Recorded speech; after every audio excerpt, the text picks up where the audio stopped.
We were caged birds longing for the freedom of the sky.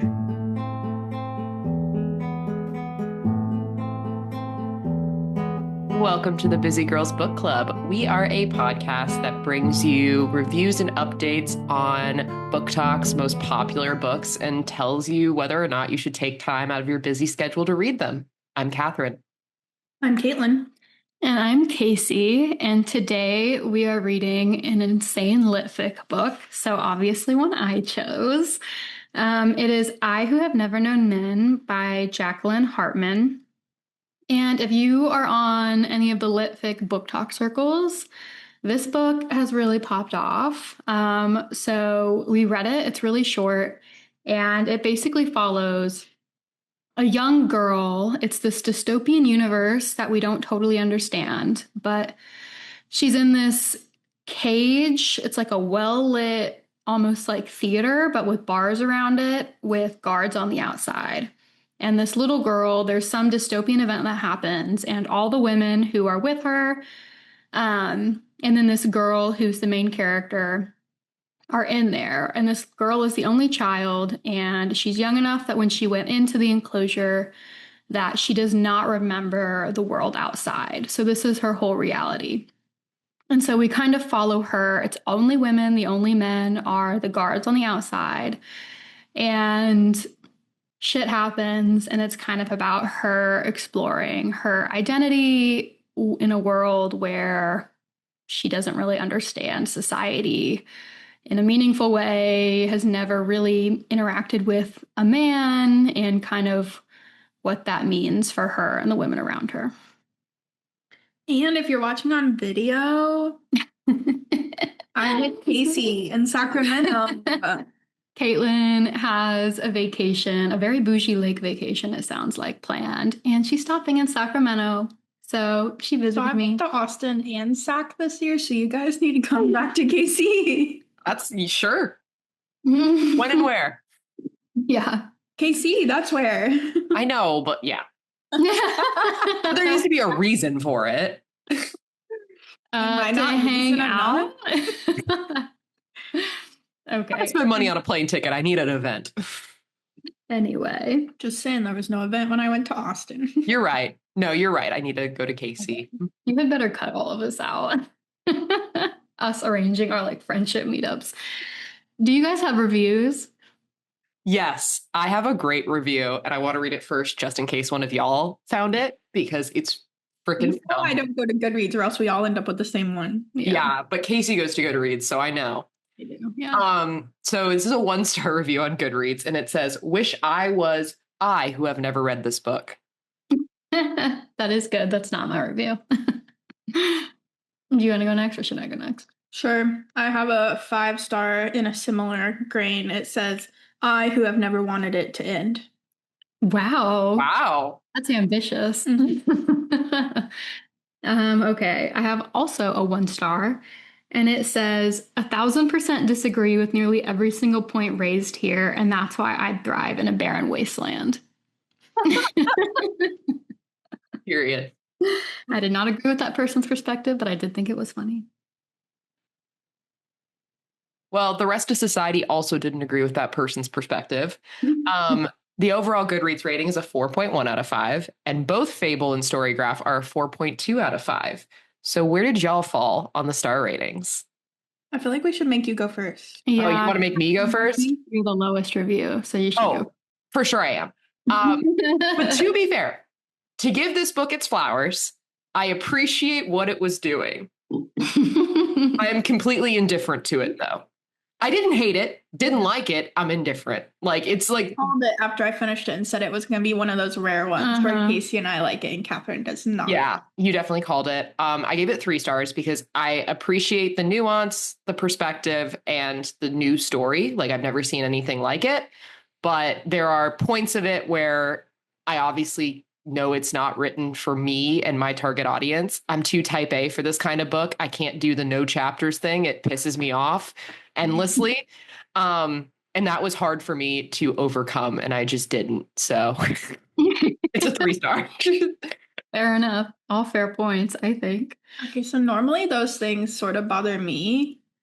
I actually really liked this book just because it was so weird. Mhm. And the like psychoanalysis of like the human condition. Yeah. The commentary was all really good. So I give it 4 stars. Not 5, because I hate a book with loose ends at the end. Right. I hate that. I did. I guessed that Catherine would be the lowest review after I read this book, but I wasn't sure on you just because of the plotlessness of it.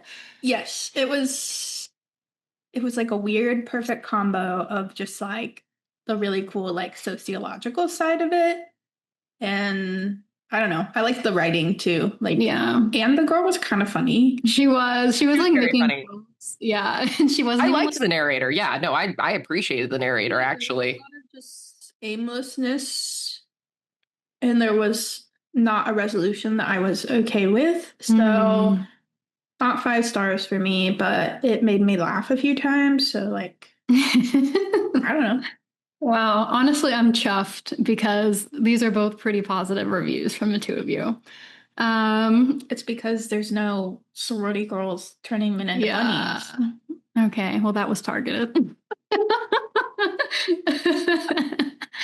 One of my favorite fall reads, if you guys have taken a look at the Instagram recently.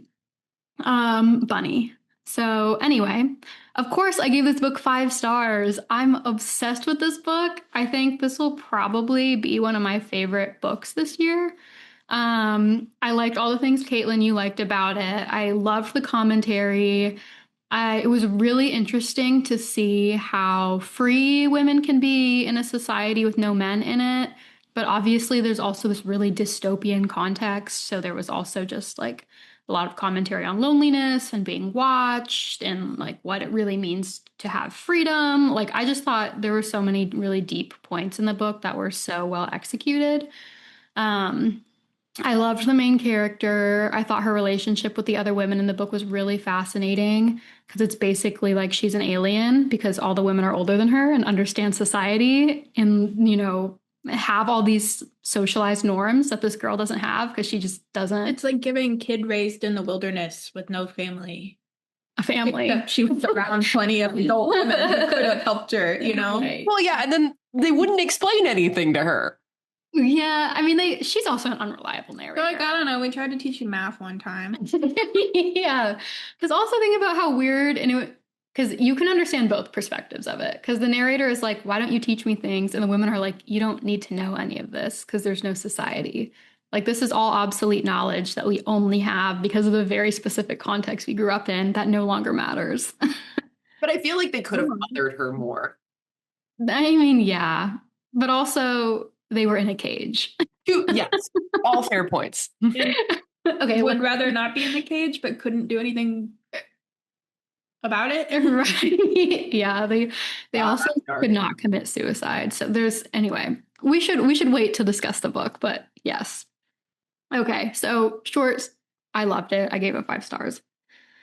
Okay. So was the book more plot or character driven? Well, there's no plot. Yeah. No plot. It's all about this girl trying to figure out how to exist. Characters driven. You keep reading to see if she escapes. Yeah. And the only plot point is a spoiler, so we can't share it. The only plot point is a spoiler, but you know that she's writing about her experience because the whole thing is her written record of her life. Right. Yeah. I don't know. Okay. Yeah, we can't. Just trust us. It's character. Have you or would you read other books by the author? I have not. I haven't either. I definitely would, but I'm actually not sure what else this author has written. I might. Depends. I'm going to look her up really quick. Oh, wow. She was born in 1929 and was half Jewish and moved to Casablanca when the Nazis invaded. Actually, okay, so after I finished this book, I Googled everything I could find about it. And I was like, yes, it makes absolute sense that this was written by basically a Holocaust survivor. Yeah, now that you say that. Yeah. Well, I knew it was French originally, it was written in French and then translated into English. And I was like, this is the most French novel I've ever fucking read. Because if you know they're very philosophical with a lot of loose ends.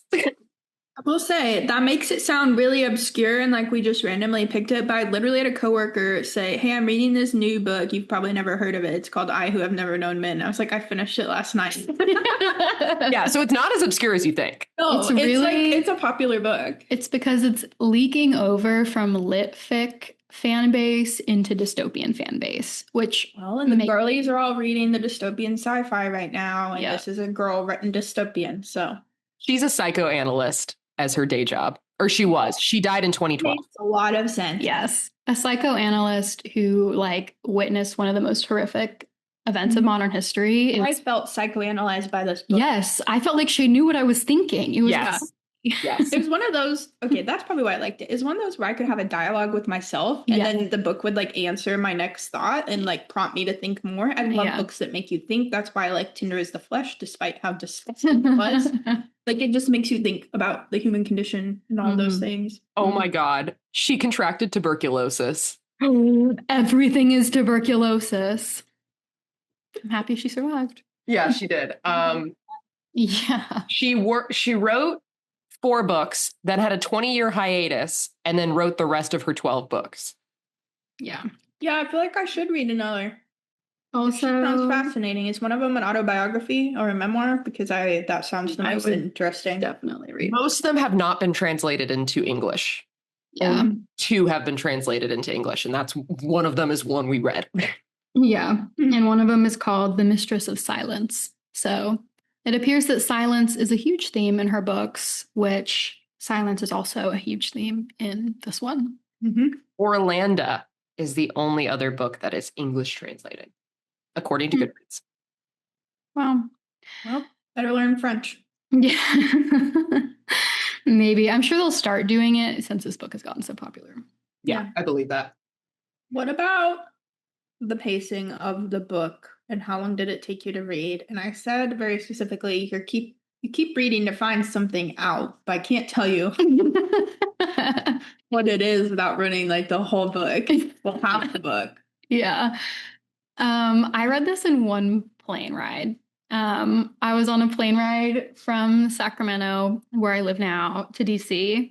And that's a 3-hour plane ride. And I actually read this book and Everything is Tuberculosis, both in this plane ride. Wow. Yeah. Good. I slammed through this book. I was obsessed with it. I read it second. And as soon as I got back to Wi-Fi land, I like Googled everything I could find and like read all the Reddit threads that I could find about this book. I just sat there and like stared at a wall and thought about it. Yeah. I finished it 5 minutes before we recorded this podcast. So Yeah, it took Catherine what, like a week? Yeah, it's a Catherine. So long. here's my issue. And I truly do believe that this book needs to be read in one sitting. I don't think this is a book that you can pick up and put back down because that's what happened to me. And I never wanted to pick it back Yeah. up. False. I did. Oh, I probably read That's it in impressive. sittings just because I was busy. But I just wanted to know the thing, so I kept reading. Also, I like that sort of stuff a bit more than you, depending on the topic. Yes. I would just say it's hard to find a place to stop because there is no clear stopping points. It is. Find a place Yeah. to stop. I would just on my Kindle, just shut my Kindle. Well, that's what I was forced to do because I started it at the tail half of a plane ride. And then I had to close it because we were deplaning. And then I picked it up right before this podcast recording. Am I the only one who didn't read it on a plane? Yes. So, I guess it's only 3 of us here. But yeah, no, I actually highly advocate the all-in-one experience because I really feel like I just lived this book. I don't know if we've said it either. It's short. It's really short. I Like think, 180 pages or something. yeah. Yeah. Yeah. So you something can like bang it out. I think I read it in 2 hours, maybe 2.5. But yeah. It really does a lot to just feel like you're in this freaking cage with the narrator. Trapped, but in a good way for I'm me. a little bit weirded in a out. good way. A little bit weirded out by the narrator. Long Yeah. time. Okay. Would you watch a movie or a TV show of the book? No. Only because I know the ending. I actually would. It would have to be very art ho-esque because there's basically no ending. Like, again, it's hard to describe without spoiling the book, but I think it could be good. And I would be really interested to see how they accomplish it. But because I just really want to interact with all the other women. There's what's that Emma Stone movie? The weird one. Yeah, I know Pretty Little Things. Pretty Little Things. Yeah. Where you don't know the point, but you feel like you thought a lot, and it's the weirdest shit you've ever seen. I think so. This book is very, very centric and focused on the main character, which I think the book is successful in. Mm-hmm. But the one thing I'd be curious about in a movie is seeing the other woman brought to life a little bit more. Well, and like 75% of the book is inner dialogue. Right. That'd be hard to do. It would be hard. Just honestly, it might be. The reason it's hard is because you couldn't make it a TV series, but it might honestly be too short of a movie. I feel like it's more like an hour-long movie, like probably. True False. Yeah, it needs to be like a short, like an indie doc, like all in French. Micro doc. Yeah, hopefully not. All in French. Yeah. Honestly, though, that would sell at True False. It would. True False is a documentary film festival in Columbia, Missouri, where we went to college. For those who don't know, they're not all strictly documentary, though. There's some weird. Yeah, they like to toe the line between fact and fiction. Yes. True False. True False. Oh. There is also a game that they do where they have people submit shorts and the audience has to guess if it's a false, like, fictional narrative or a documentary. So that's pretty fun. Next is our Busy Girl rating.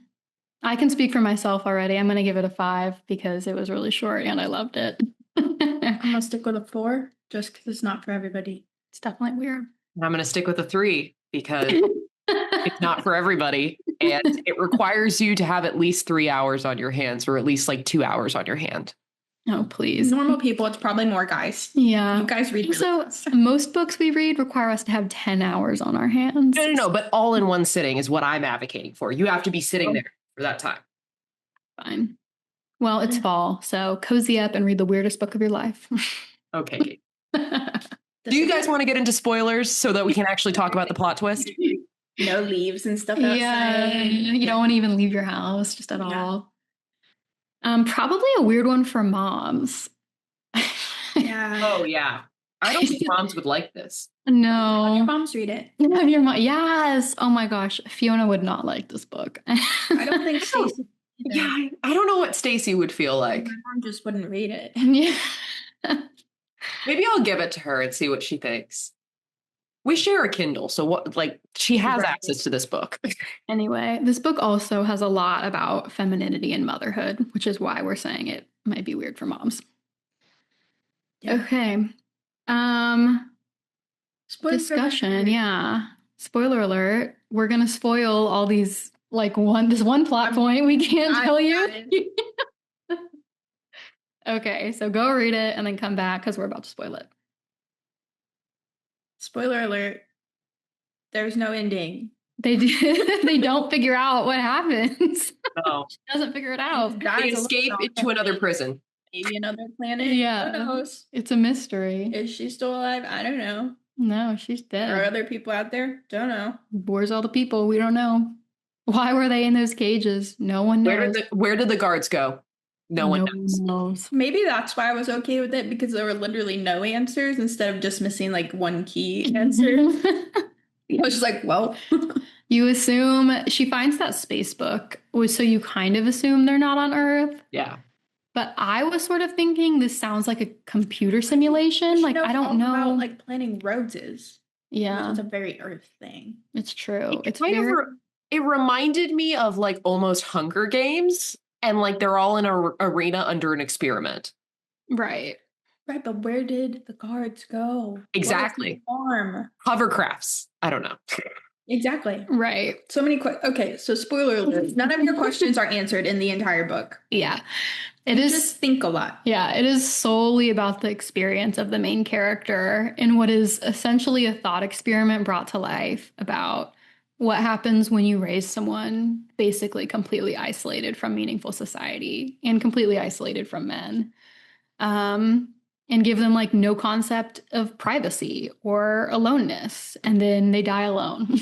And how even talks about like growing up with the concept of like sexual intimacy changes who you are as a human, because she's like, why would I touch another person? Yeah, she doesn't even understand the basis of why, like what even happens when you touch someone else. Even And also, the best contact with the other women, yeah. Mhm. the best part, you don't get a period apparently. Yeah. Yeah, also, what was wrong with her? Well, Malnutrition, probably. But. right. Who even knows? I mean, in a different atmosphere as opposed to Earth, like just never having biological. Get into like the construction of time, because they're not on a 24-hour clock, and they figure that out, and Yep. they're like, why are we being held to a different time? Yeah. Like, it's so bizarre.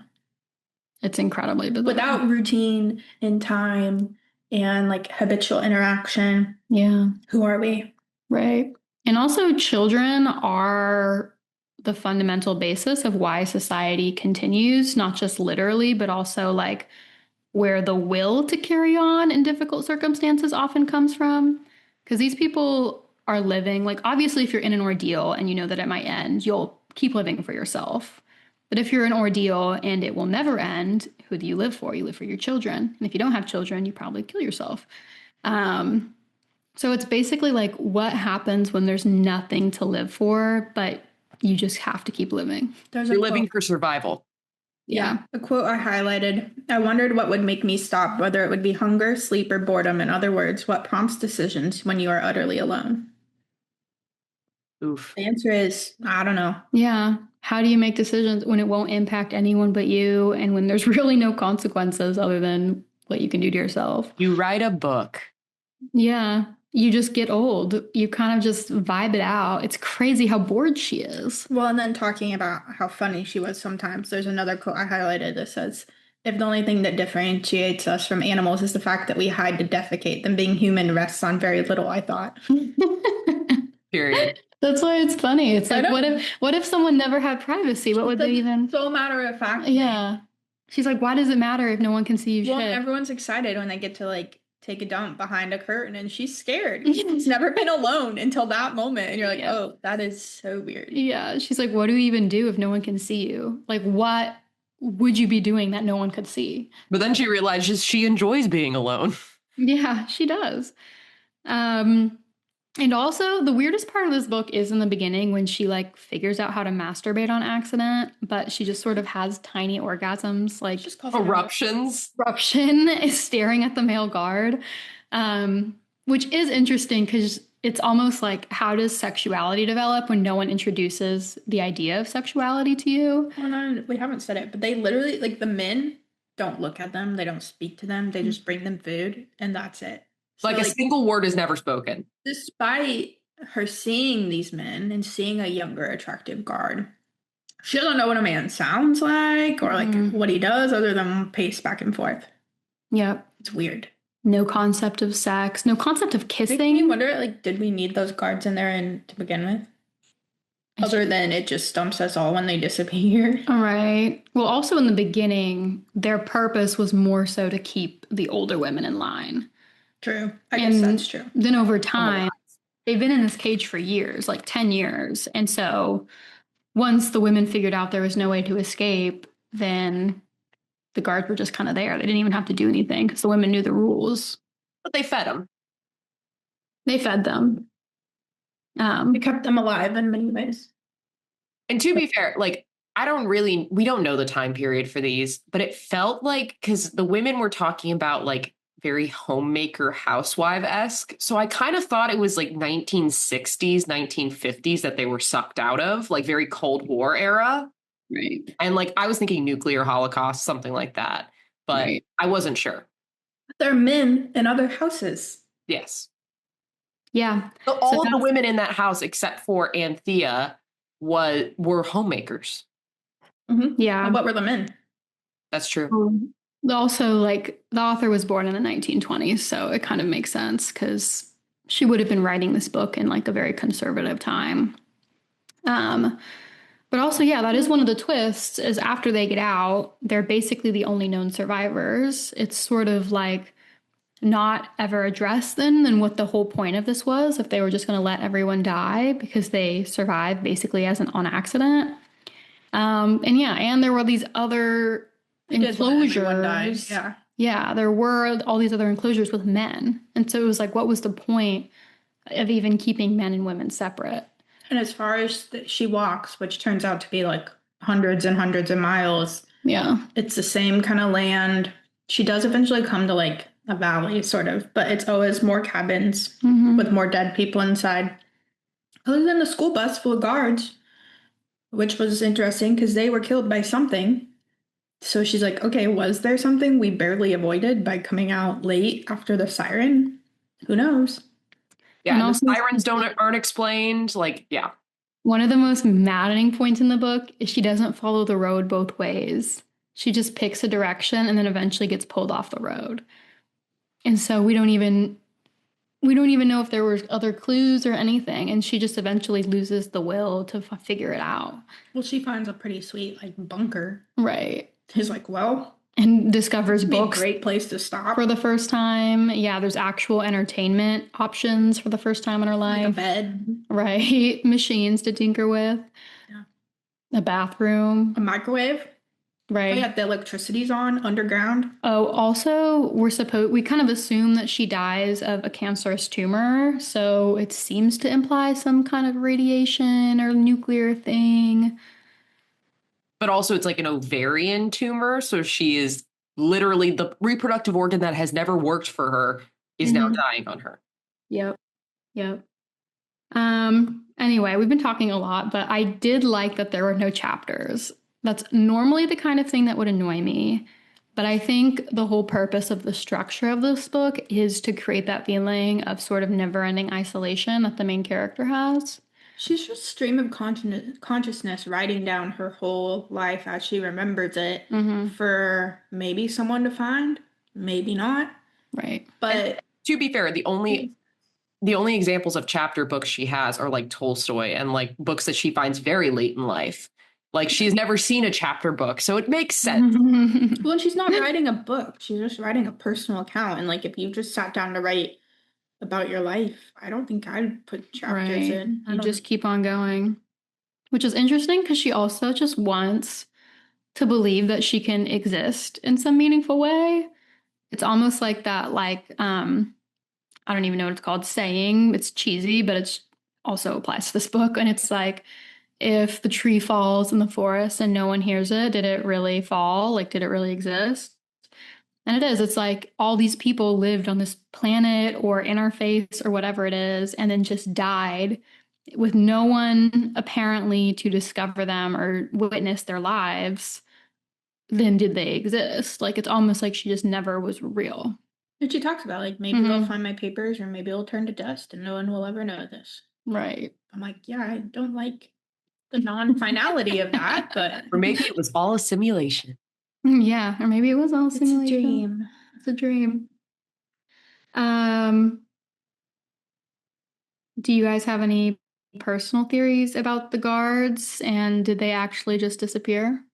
I have no idea.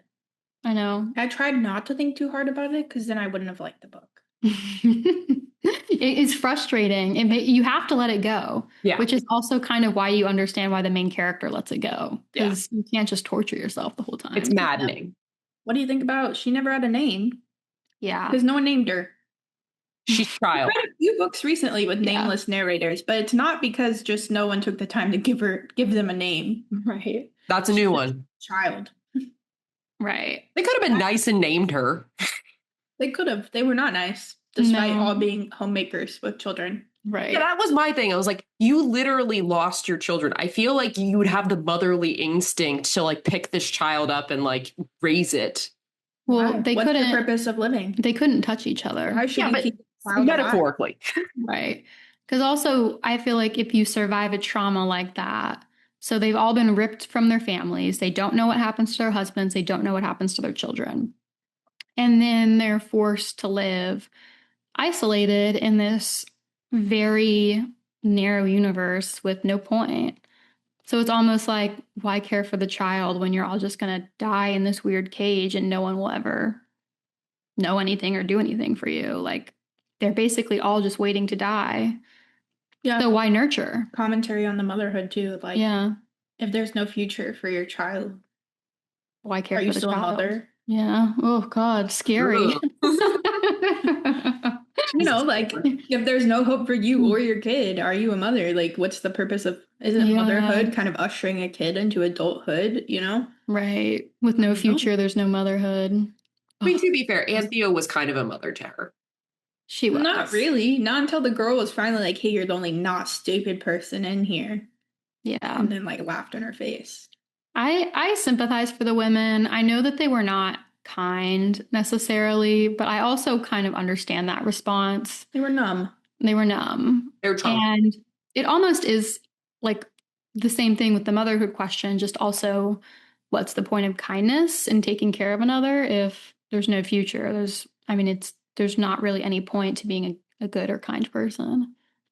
And there's also no point to being a mean and terrible person. Everyone was just sort of neutral. Yeah, the narrator realized at some point she's like, "Oh my gosh, I can say stuff to them, and it literally doesn't." She's like, "I have a secret," and they're like, "What is it? You have to tell us." She's like, "No, I don't. What are you gonna do about it?" Kill me? Nothing. Well, you can't. And it's kind of funny because then they live for like any petty drama, which is also sort of how we live now. It's just like how we live now without any of the pretending. We just kind of surf from petty drama to petty drama. Yeah, or look forward to what vegetables you have that day. Right. What are you going to eat? I'm so annoyed. I'm annoyed. It's just, yes, it's a very frustrating book. It's Mhm. very I thought this interesting. book longer than it took me to read it. Yes, there's so much to discuss in it. Yes. Because also the world that they emerge into is so flat and featureless for the most part that it feels like she also never like comes around. Like she never, like the earth, you would eventually circle around to where you started. Or like hit an ocean. Right. No bodies of water. Yeah, she found rivers and streams, but they were like nothing burgers. And then like the rest of it was all the same. And no birds, no other animals. That's why I'm thinking nuclear holocaust, but that could just be. There were flowers. Or even just like virtual universe, like they were in some simulation. Okay. But also, then what would the point of that be still? And why would there be so many My cages? would be, why didn't you try and figure out where the power was coming from? Mhm. Dig up the Yes. lines, follow it. But she doesn't understand machinery. The other women did. They know lights have a power source, and they said as much. They just never thought to like follow it. Yeah. I mean, who knows if they You're even gonna could spend all this have. time learning how to build houses, dig some holes, and follow the power line. Right. And also, they didn't necessarily have that knowledge either. You know? I feel like that's common sense. But And at a certain point, what's the point? I mean, true. Just because you can find the source doesn't mean you can get out. Yeah, but still. I mean, after they got out. Yeah. Because I feel like all our logic about why to do things is to escape, say that you can return to having a future. If you just simply exist that no future exists, and none of it matters. Yeah, but the other women don't know that because they had a past. The narrator Mhm. doesn't care. Right. I don't know. It's so weird. The narrator calls these women stupid numerous times. Yeah, she does. I also think there is something to be said about just what it does to you psychologically. Because this is not like their first day, it's like their 15th year. And they were drugged They were drugged. for maybe several years. Right. They imply that, yeah, for several years, that's how they kept the woman accepting of the situation until they couldn't even remember what had happened and how to do anything. Because the narrator does comment on that, I think, about how the drug use had clearly eroded some of their ability to do logic. Because you just can't think anymore. Recalling things. Right. Including like mathematics and like stuff. Permanent memory damage. Yeah. Okay, well, one of my favorite things, this isn't the question that we have up next, but it's something I'm dying to talk about. And it's what men mean and what happens when you have a world where there's no men, which basically means there's no predators that prey on women. No future. But also no future. I feel like I loved the commentary on that so much of like, men not existing makes women free, but it also kind of defeats the purpose of life. Yeah, like humanity needs both parts. Right. Also, like, I mean, not every woman is okay. Like, it's chill with just finding a relationship with another woman. Like, some of those Right. women did not seek that. And, like, clearly there is some biological drive in a good amount of people that, you know, you got a man and a woman together. Right. Not everybody, but. And also, even for the gay women in the group, it's still like, but with no children, there's no future. Like with no other people, you have to have other people and this sort of continuing on of society and more things happening and more things being created to pass on in order for even that relationship to be satisfying. Yeah, because once their partner died, they kind of died. Right. They've lost a lot of will to live, and that's when they start to realize, oh, I'm never leaving this place. I will just truly live to survive, and that is it. I have nothing to look forward to in my life. And that's a depressing thought because, I mean, like the last woman who died, Laura, basically died of a broken soul. Yeah. Well, and it's like the argument, like, okay, this one person is your whole life, you know, and you're so sad that you die, but is one person enough? And I don't think it was. No. Right. I also did like that it's sort of funny to think of how she conceptualized men with no real meaningful idea of what a man is. And so, like, she's always like, so makeup is for men, like kissing is for men. Like, she's always like, what is the point of men? And it is sort of like, there's no point of men, but there's also like no point of women. It's just that they're there and they do things. It's so funny because she has this whole conversation where they're talking about like their significant others and husbands and like their prior lives with their children. And she's just fully like, I don't get it. Like, why are you wanting to be with a husband? And like some of the women were like in shock because they were living in sin and like not getting married and stuff like that. And she's just like, marriage, what, why? What is that? Like, Yeah. that makes sense. I'm like, why would you be with someone in this very structured way? Yeah, when she couldn't even picture what the sky looked like. Right. Why would she have these complex ideas of a relationship? Right. Well, it's a societal construct. Right. And also, like, it's funny because she's always asking, like, are men good? Like, were men good? She can't even conceptualize, like, what their impact would have been. And it's sort of funny because you can see the other women being like, well, no. Like, better off. Right. Like, the only reason they could continue to exist unencumbered is because there were no men. Like, if you add men to the book, the whole thing becomes a shit show. Hunger Games. Yeah. And so they live freely and neutrally and peacefully because there are no men. But are they happy? But there's also no happiness or no future because there's no men. It's just, I love the tension there. For a book written in the 1900s, it's very depth, very when it comes to sexuality and psychology. Yeah. I feel like girls joke about all the time, like, I wish there are no men. But like, after reading that book, I'm like, oh, just a few are okay. Yeah. We need the men to be better. We don't need them to be gone. We need them to like carry heavy things that we biologically are not built to do, you know? Okay. We need to train them better, y'all. We do. We need to make them more productive. Okay, so one of the trippiest parts of the book is that they continually discover these cabins. And the main character eventually figures out that all these cabins are equidistant from each other on this basically grid pattern. Some of them have men, some of them have women, but it's always the same number and it's always only one gender. And of course, except the narrator and her tribe who eventually die off. They're all dead. Yeah, it was like luck that they happened to be sliding them their food at that exact moment. Mm-hmm. And she could tell, like, other places it was a certain time of day in the routine, so they were not all on the same time schedule either. They were just, like, obscenely lucky. But then she's like, were we lucky? I don't know. Like, we escaped from one prison to another. Right. We lived for more years, but did we truly live? Right. Yeah, I mean, I think living under, like, the open sky is much better than living in a cage, but like, starving to death. Yeah, that's not great. They had to keep going back down into the bunker thing to get food and stuff. Right. There was no way to even provide for themselves. There was nothing to cook, nothing to forage. They were lucky there were some trees. Nothing to Right. hunt. Streams. Yeah. It's just such nothingness. But it's like, what's the point of it? And you can never get there. The world they're in is so confounding that anytime you get sort of a theory, there's another detail that like thwarts it. Mhm. Yeah. It feels very much like a computer game with no animals and no like anything.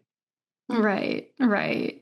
And also, why didn't they let them escape? Like, why did the guards leave and not help them? Where did they go so fast? And Did they also, die and disintegrate like Thanos snap? right, like given how big, like how many bunkers there were, we also know that there were, hundreds of thousands of people, but also hundreds, well, maybe not hundreds of thousands, thousands. We don't know how big it is. But there are also thousands of guards because they needed like 5 guards for every enclosure. So then now there's like a lot of guards who are just gone. And there was some structure to the guards. There was some basic, company or something that operated them because they all had standard issue materials when she found that bus and were all together and they were all the same at every place. Right. So there is something. And there was someone in charge because they had a fancy bunker. Maybe they just beamed them all up and left. But Yeah. that doesn't explain the school bus. I think that's why the bus with the guards is there, just to like set you off a little Right. bit. Anyway, but there's so much. We could go round and round on this forever. Okay, so this is nothing that isn't a question, but I wanted to kind of ask you guys what you thought about it. Because there's a time period where they're above ground and they're all living together before the narrator is alone, when they all understand that she's eventually going to be alone. Mm-hmm. And I thought that was like a really unique part in the book because you're just waiting for like her isolation almost. It's not even really a plot point. It's just like. Well, and she foreshadows it the entire time. Yeah. Just like, oh yeah, then when this person died. They all pitied her for it too, knowing it was coming. And she's like, I was alone in the cage too. Why do I care? Yeah.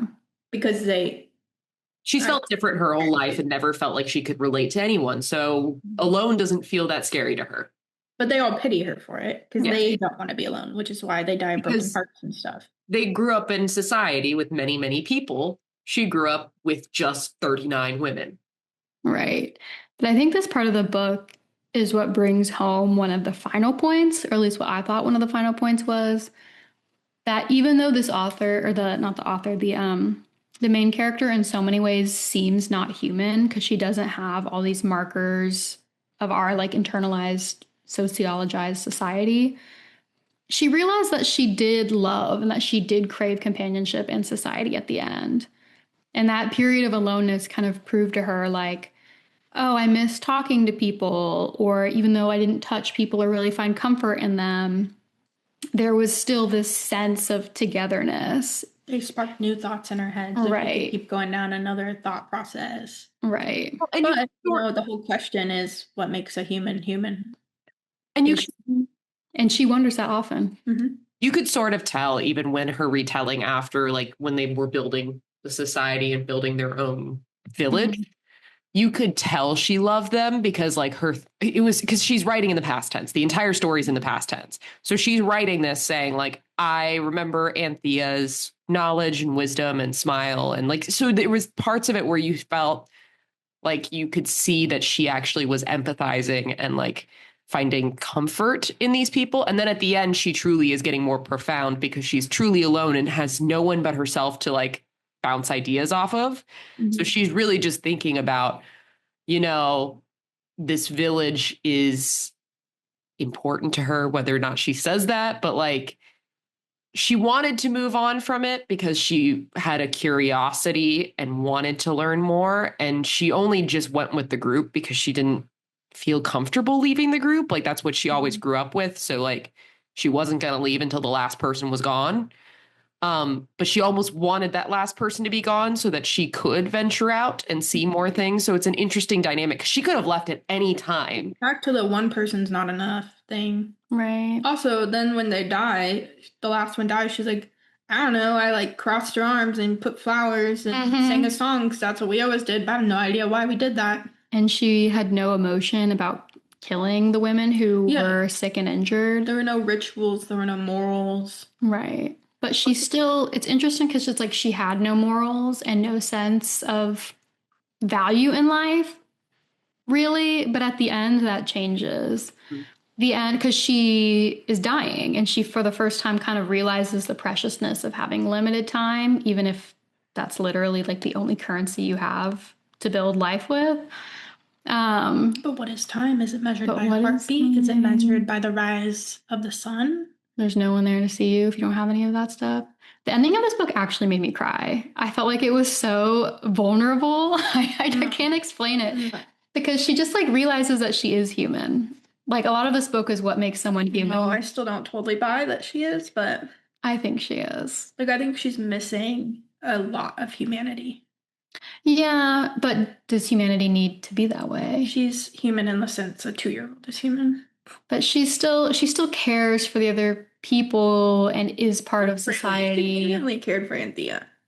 That's enough. I agree. She's No? Is it? And she wanted to share her thoughts and emotions and feelings by the end. Serial killers want to do that too. Well, yeah, I guess that's true, but trying to put her legacy down. I'm just devil's advocate. she wanted to pass her legacy. She had people who she cared about. She realized that she thought her life was precious, even though it was sort of filled with nothingness, and she only realized that at the end. She cared a lot about her deaths too, and she wanted to go out with dignity. And knowing that she would die and it would all be for nothing was painful to her, even in its sort of weird way. I think that's human. And I think that's kind of one of the points of the book is look at all the things you can take away and look at how humans still do the same things or like find meaning in the same things. Caitlin's not convinced. She's not convinced. I haven't won her over. I mean, I feel like part of the mystery for me was also that I just still don't know how I felt about the narrator. So yeah, well, she's really complicated. I don't know how I felt about anything, which is why I was okay with ending still open. Yeah, and I'm just indifferent, so I didn't really care either way. Yeah. Oh my gosh, this book really touched me to my core. I can tell. I also feel like I think about this with my parents. And it makes me sad. Like if I get too high one night, this will actually make me cry. Is thinking about like once my parents die, eventually me and my sisters will die. And then no one who knew them will be alive anymore. Well, that's depressing. Yeah, but that's what this book is kind of like about. Is like once everyone who knows you dies, you don't exist anymore. Okay, I'm knocking it down to 2 stars then. I don't want to think about that.